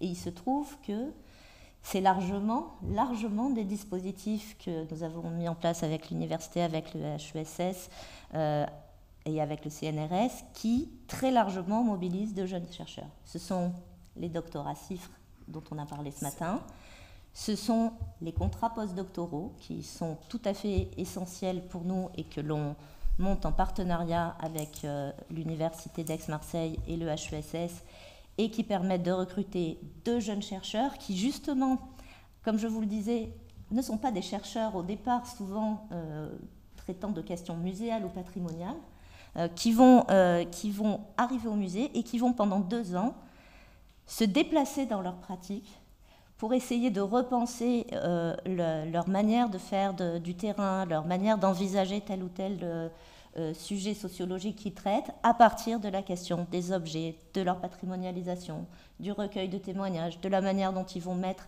leurs données primaires de première main comme un élément aussi d'archive au musée, et donc qui se décalent en fait dans leur pratique. Et finalement, ça en fait, c'est dès le départ, on s'est vraiment concentré sur la jeune recherche par la nature en fait des dispositifs qu'on a mis en place. Et petit à petit, on est allé vers d'autres types de dispositifs et du coup d'autres types de profils, vers des chercheurs statutaires, comme avec le dispositif dont on a parlé de délégation ce matin. Et alors ça, c'est des délégations via le ministère de l'Enseignement supérieur et de la Recherche et via un important partenariat qu'on a avec le CNRS pour avoir aussi des équivalents de délégations, enfin des missions culture au sein du musée. Mais ça, c'est pas des tout jeunes chercheurs. Voilà, mais finalement, ce que je voulais dire, c'est qu'on est parti des tout jeunes et que du coup, en 10 ans, encore une fois, ça n'est pas une masse énorme, mais c'est un sujet de satisfaction d'avoir le sentiment qu'il y a une sorte de manière Mucem. L'école Mucem, c'est beaucoup trop prétentieux, surtout à côté de vous, Claire, et de l'école du Louvre, mais enfin, il y a une sorte de manière Mucem qui s'apprend au fil des générations des postdocs et des doctorants qui nous arrivent.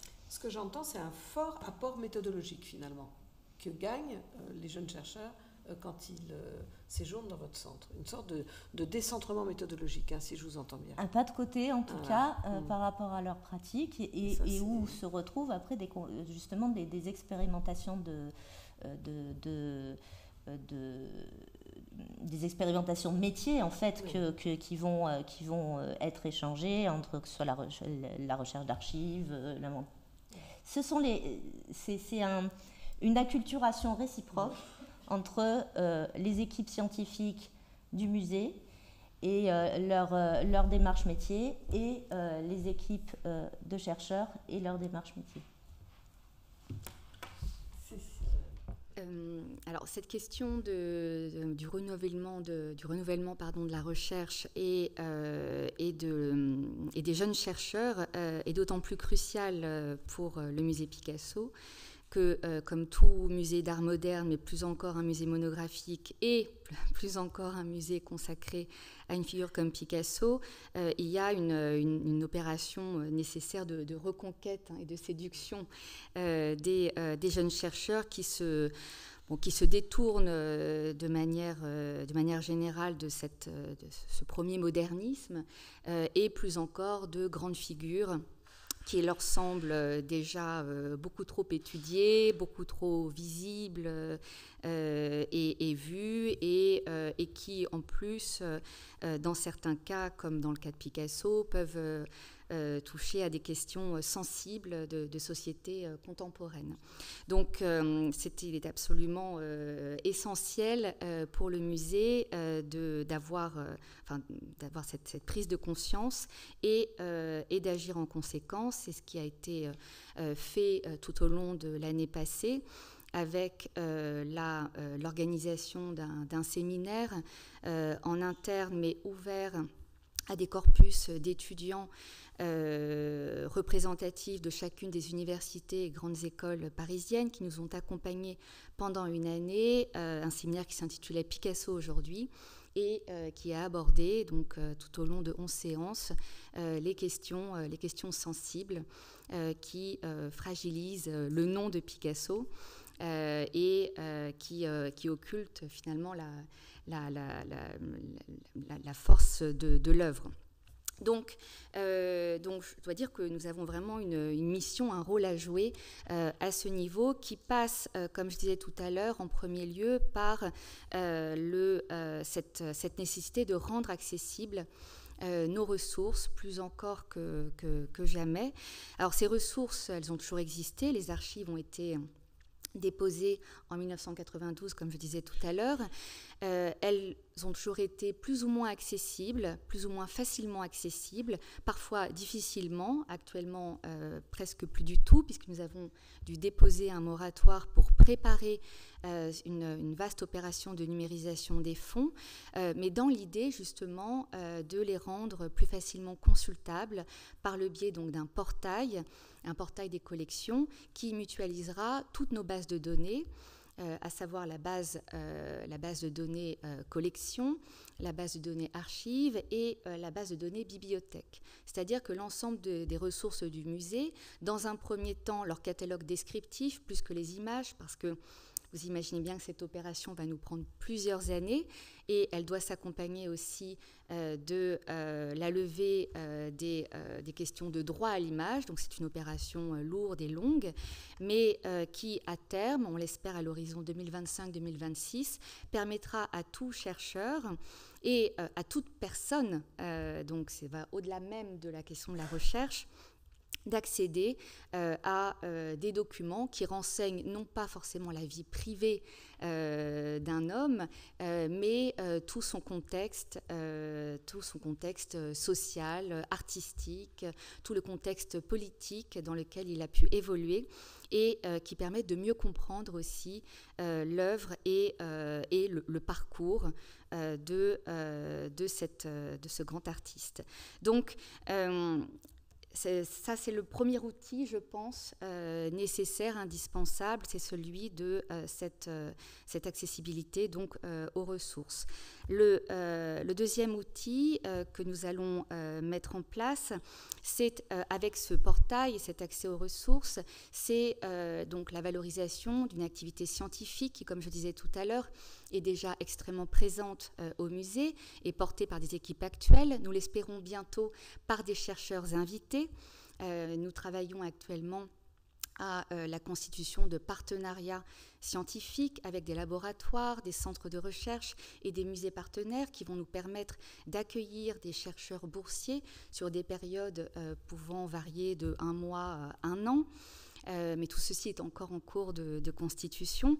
Et c'est aussi en valorisant donc, cette recherche, en la rendant elle aussi accessible, visible, par le biais d'essais très scientifiques, mais aussi de textes ça va paraître comme un gros mot, mais de vulgarisation scientifique que nous espérons aussi redonner envie et stimuler une nouvelle forme de recherche sur un sujet qui paraît pourtant tant balayé, qui est celui de Picasso. Et cette question, bien sûr, des partenariats scientifiques va être essentielle pour attirer et faire venir donc, des chercheurs invités, des chercheurs extérieurs, des chercheurs internationaux, pour certains donc, des doctorants, des post-docs. Nous travaillons aussi à ces hypothèses dans nos projets de partenariat et c'est, je crois, la façon dont nous espérons stimuler cette jeune recherche. Et enfin, et pour rejoindre ici la présentation de Françoise. Il y aura aussi un lieu d'accueil, ça aussi c'est tout à fait essentiel. Bien sûr, il y a le musée et toutes les activités qui sont proposées par le musée, mais en cours d'année prochaine, nous ouvrirons donc un lieu dédié à la recherche au cœur même de la direction des collections au sein du quadrilatère des archives nationales, et c'est un lieu qui pourra donc accueillir et fédérer et animer la recherche autour de Picasso, mais avec un effet aussi de décentrage, et ça je pense que c'est important de le souligner. On n'est pas, cet appel à la recherche n'est pas seulement adressé qu'aux Picassiens et donc à des chercheurs confirmés qui connaissent déjà bien le sujet, mais à tout type de chercheurs qui, de près ou de loin, auraient l'envie, la curiosité de plonger dans nos fonds et qui peuvent renseigner sur d'autres sujets qui sont des sujets de société, des sujets d'ordre politique aussi bien évidemment, et dont je crois la lecture et la compréhension des archives de Picasso sont absolument nécessaires et remarquables. Merci. Oui, j'enchaîne avec ce que disait Cécile, puisque les jeunes chercheurs, les juniors, sont véritablement un de nos piliers dans le cadre du Centre Dominique Vivant-Denon, et donc maintenant du renforcement que nous avons à travers cette direction, parce que là encore, je reviens historiquement, lorsque j'avais créé le Centre Dominique Vivant-Denon, qui était au départ la préfiguration d'un centre de recherche. Nous nous étions mis d'accord à l'époque avec Claire Barbillon et surtout avec Sophie Mouquin, la directrice des études de l'École du Louvre, pour créer justement un groupe de recherche sur l'histoire du Louvre et qui permette justement de développer cette recherche. Donc ça, c'est un des points évidemment essentiels, parce que nous l'avons créé, je pense, je ne sais même plus maintenant, 14-15, je crois que ça devait être la première année. Et donc, vous en avez 3 spécimens ici aussi qui s'apprêtent à partir en M1 puis en M2 maintenant, et sur lesquels nous essayons de les ouvrir le plus possible sur les démarches les plus actuelles, que ce soit la question du rapport avec les collections du Quai Branly et présenté au Louvre dans le pavillon des sessions, que ce soit le rapport au musée de la Marine, aux collections scientifiques dans un musée comme le Louvre, parce que, comme vous le savez, nous avons eu la chaire du Louvre avec Pierre Singaravelou, donc il était important aussi, et il est important pour nous, d'ouvrir considérablement nos enjeux sur notre histoire, mais en la revisitant justement à partir de ces musées disparus. Donc ça, c'est un enjeu, et la question aussi de l'élargissement aux questions de genre, aux questions évidemment de la visite au musée quand il s'agit aussi des femmes. Donc ce sont des enjeux pour nous importants, et ce que nous avons toujours essayé de faire, c'est de toujours essayer d'avoir un lien entre les conservateurs et le monde académique, d'avoir toujours des personnalités, des Anne Lafont, des Charlotte Fouché-Zarmagnan, des Julie Verlaine, voilà, d'avoir toujours un regard extérieur sur ce que nous faisons à l'intérieur, et ces jeunes en profitent. L'idée, c'est de ne pas les stresser, mais au contraire qu'ils en profitent pour que nous puissions évidemment développer aussi ces champs de recherche. Alors je dois dire quelque chose, puisque Cécile en parlait très clairement, les archives, c'est un sujet central, parce que quand, avec Sophie et Claire, nous avons créé ce groupe à l'École du Louvre, c'était parce que je m'installais dans la bibliothèque centrale des musées nationaux, qui était le lieu pendant 1 siècle et demi où les archives des musées nationaux étaient votre lieu de travail, la bibliothèque était votre lieu de travail, je dis vous, les conservateurs en tous les cas, des musées français. Donc, tout cela en 2016, il a fallu le mettre à plat, puisque les livres sont partis à l'INHA, et heureusement aujourd'hui tout le monde vient les voir et les consulter, ce qui était moins le cas en effet au Louvre, beaucoup plus fermé, et les archives sont parties à Pierrefitte-sur-Seine. Donc, on se retrouvait à créer, il y a quand même un paradoxe, on se trouvait à créer un centre de recherche au moment même où les sources partaient. Et ça, les conservateurs l'ont vraiment pointé. Et du coup, monter ce groupe de recherche a été une dynamique très importante, et mes collègues, nos collègues Pascal Rivial, Marine Zellweger, puis Geneviève Profit aux Archives nationales, connaissent tout des archives, des fonds des musées nationaux grâce aux travaux de nos étudiants. Donc je trouve que c'est une assez jolie histoire. J'étais contente ce matin d'écouter Armandine Malbois parce qu'elle a fait le M1, le M2 avec moi, Guillaume Farou, Frédéric Dassas. Elle est maintenant en thèse à l'EPHE. Elle va soutenir dans un an. Elle parle ici même sur ce qu'est la recherche dans un musée.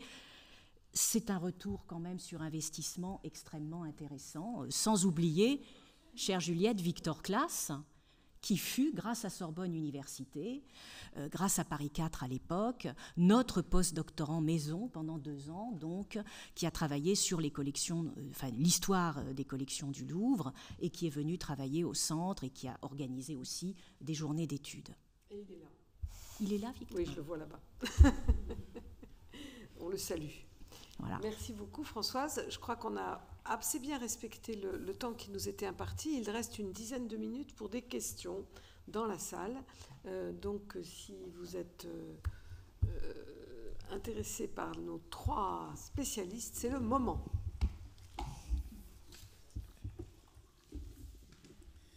Oui, je voulais revenir sur un petit point qui a été évoqué concernant les annuaires de chercheurs. Donc on a bien compris que la recherche dans les musées, c'est en partie en interne, mais contrairement au monde académique, qu'il n'est pas question de calquer, mais quand même, il y a cette question de la transparence. Et voilà, trouver un musée qui affiche ses conservateurs, qui affiche des bibliographies, qui affiche des CV, qui affiche des domaines de compétences, c'est quand même extrêmement difficile. Et donc là, on sent qu'il y a quand même un choc des cultures entre musée et université, avec cette question de la transparence et de simplement afficher qui sont les chercheurs de ces musées. Mesdames, qui veut répondre peut-être? J'ai juste mal compris. Vous dites qu'il n'y a pas d'affichage individuel. De façon générale, je trouve qu'il y a peu d'affichage. Un musée affiche peu qui sont ses chercheurs, qui sont les conservateurs, sur quoi ils travaillent, contrairement à un laboratoire de recherche universitaire qui a forcément un annuaire où on trouve toutes ces informations. Et donc je voulais savoir si je me trompe ou si vous affichez justement ces renseignements qui peuvent être importants pour les chercheurs. Alors au MUSEM, en un mot, est-ce que vous affichez? Vous avez sur le site un onglet recherche que j'ai mis du temps à obtenir, mais que j'ai obtenu, et qui permet de voir, disons, les résidences et les contrats de recherche successifs avec une présentation des personnes de leur projet. Mais ce n'est pas l'équipe de conservation, c'est vraiment l'équipe recherche. Bon, c'est déjà une partie de réponse. Françoise?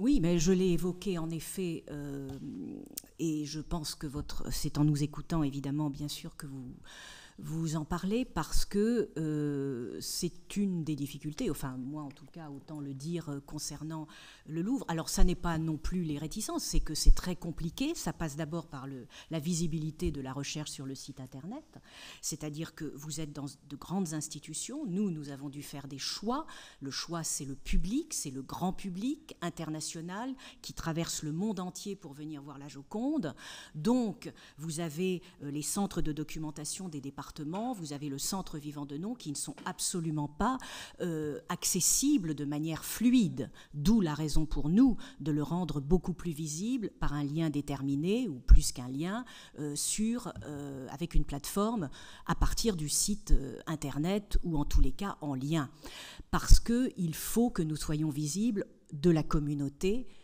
scientifique internationale, ou celle qui va être intéressée. Je pense qu'en plus les musées ont vocation à ne pas être... Il y a le monde académique, mais vous avez aussi, et nous devons, nos collections doivent être appréciées par tous. Et vous avez des niveaux de connaissances qui sont aussi très importants. Voilà. Donc ça, c'est un enjeu très important, mais vous touchez là aussi un élément clé. Ça avait été tenté au moment de la direction de la recherche et des collections, et même avant, dès 2010, quand on a vraiment créé les éléments de la recherche, avec un conseil scientifique, un bulletin de la recherche très conséquent, mais qui était une belle production, puis ensuite des hors-séries grandes galeries. Mais cette visibilité, elle est difficile aussi à faire admettre, parce qu'on se dit, et vous avez une capacité de travail qui est énorme dans l'institution, n'oublions pas que nous avons aussi maintenant des réserves externalisées, donc le travail il se fait sur plusieurs sites. On va aussi au Louvre Abu Dhabi monter des expositions, au Louvre Lens, donc la disponibilité des équipes elle est difficile. Donc on a le sentiment vite que notre adresse mail va être saturée très vite. Enfin, il y a ce côté pratique. Alors, comment lever le verrou, ça va être un enjeu, mais vous pointez quelque chose qui est une réalité pour nous. Est-ce que vous voulez ajouter quelque chose, Cécile? Non, pas du tout. Merci, je suis tout à fait d'accord avec ce qui vient d'être dit et je partage complètement ce constat. Et pour soutenir la remarque de Pierre-Yves, je dois dire qu'à l'étranger, autant que j'ai pu en faire l'expérience, on trouve plus facilement, je ne voudrais pas dire que c'est universel, bien sûr, mais dans les sites des musées, les noms et les CV et les domaines de recherche des conservateurs, de façon en tout cas plus évidente, voilà, que dans... Je pense qu'on a une petite démarche effectivement de transparence et de clarification. Oui, mais Claire, pardon, mais dans le monde notamment anglo-saxon, c'est le monde académique qui forme d'une manière globale, donc on n'est pas du tout dans le même rapport. Tu as parfaitement raison. Il y a peut-être aussi, juste, je me permets, dans la question, il y avait quelque chose de très intéressant. Enfin, j'ai dit pas les conservateurs simplement parce que l'équipe musée, ce sont l'équipe recherche, sont, vous l'avez compris, des chercheurs temporaires. Et donc, ils arrivent sur des programmes de recherche qui mènent à bien sur 1 ou 2 ans ou 3 ans, ou des résidences. Et donc, il y a l'affichage de ce passage et de ce qu'ils vont construire. Alors que le reste de l'équipe scientifique est traité, disons, comme toute l'équipe dans son entier du MUCEM, où il n'y a pas d'affichage nominatif des agents. Mais peut-être aussi ce qu'appelle votre question et qui est peut-être à préciser, c'est que, donc on dit par exemple MUCEM, le centre de recherche et de formation au pluriel, et tout de même, nous ne sommes pas un laboratoire en tant que tel, on n'est pas un laboratoire CNRS, on est des centres d'accompagnement, d'environnement d'une recherche qui est à la fois celle de nos équipes scientifiques et celle des extérieurs qu'on mobilise. Mais on n'est quand même pas dans une dimension de laboratoire permanent avec des équipes qui développent du coup Enfin, vous voyez, c'est quand même très différent puisqu'on est sur encore une fois, des contrats de recherche temporaires et sur une position intermédiaire. Et c'est une chance et c'est aussi une difficulté par rapport à la production des contenus que l'on peut avoir et à leur visibilité en propre. Il y a une question d'Emmanuel Errand là-bas, je crois. Non, alors de France Nerlich. Je voulais juste rebondir sur la question de Pierre-Yves Laborde, parce que ce matin, on a parlé des partenariats recherche universitaire, recherche musée. Et dans ce contexte-là, la visibilité des collègues dans les musées est très importante, parce que nous sommes toujours à la recherche des collègues avec qui monter des projets, des partenaires. Et nous sommes très souvent aussi à l'INHA consulter, et on nous demande régulièrement de faire un annuaire des historiennes, historiens de l'art en France avec leurs spécialités, etc.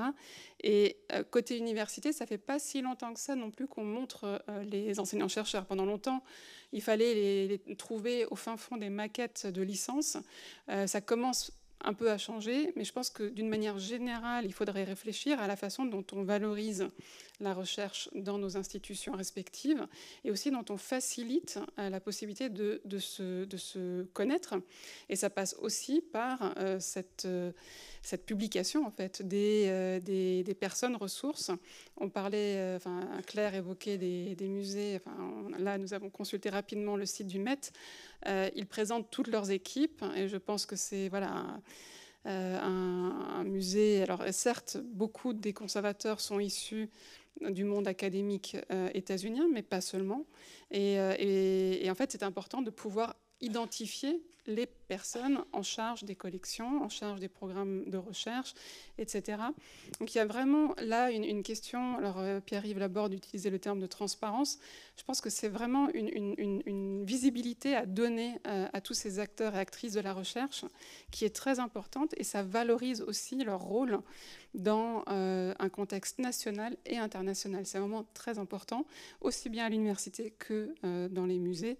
Et on pourrait même aller au-delà dans d'autres institutions de la culture et de l'enseignement supérieur. Moi, je voudrais compléter en tant que conservatrice.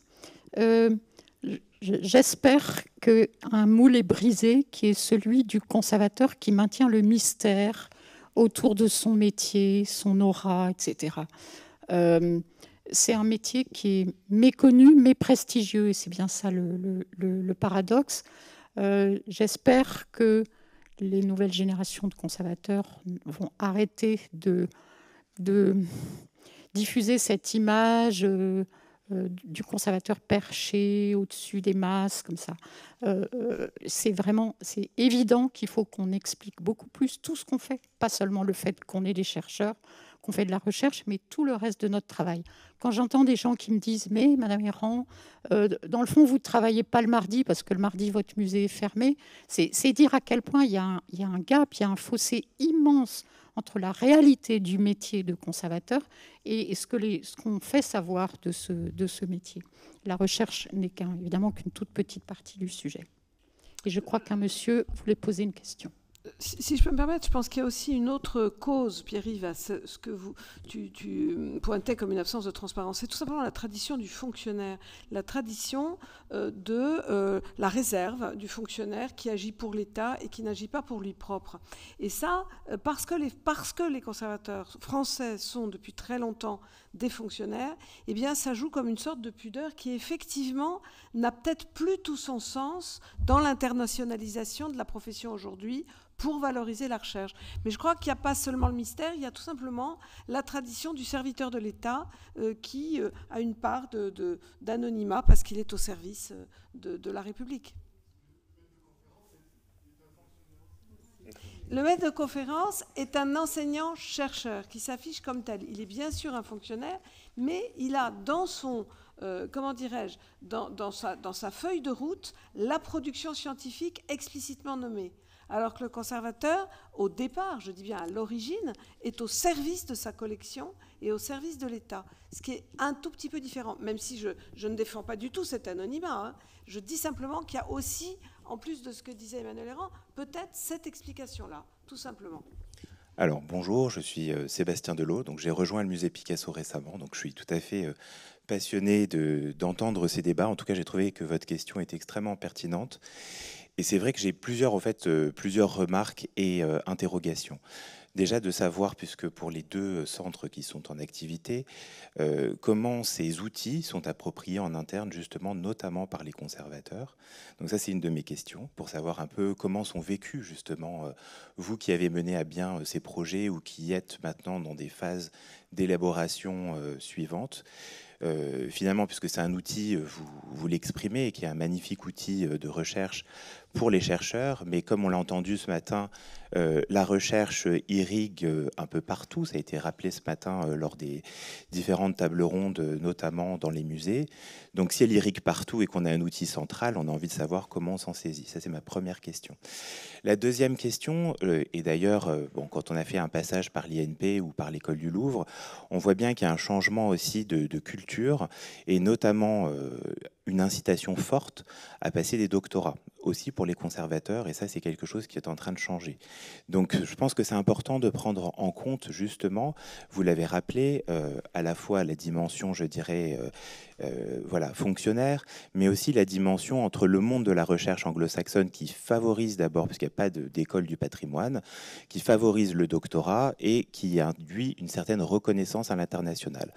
Or, aujourd'hui, c'est une amorce, mais il commence à y avoir aussi des conservateurs qui ont cette double casquette. Donc ça, c'est intéressant de se retrouver justement avec cette nécessaire ouverture et la nécessité d'inventer justement conjointement d'autres modes de fabrication et de faire. Et c'est vrai que Ça interroge aussi, alors c'est vrai que là, du côté du moderne et de l'art contemporain, puisqu'on a eu droit depuis, on va dire, les années 60, 70, à des modèles, je dirais, de commissaires d'exposition et certains même conservateurs, hein, si on pense à Jean-Hubert Martin, par exemple, pour le modèle français, qui justement, en termes d'archives, alors sans parler de certains centres de recherche comme le Getty, qui ont racheté des archives de grands commissaires d'exposition, ça interroge justement sur, évidemment, l'histoire de ces institutions et comment on peut valoriser toutes ces questions.